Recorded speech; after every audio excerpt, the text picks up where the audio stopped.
Доброе чудесное утро, друзья! В эту субботу идем на Дзерпинский карниз. Прогулка выходного дня с практиками. Присоединяйтесь, будет завершение периода Врата Льва.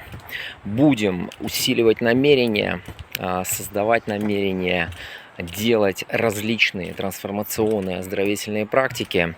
Вести будем вместе с Анжеликой.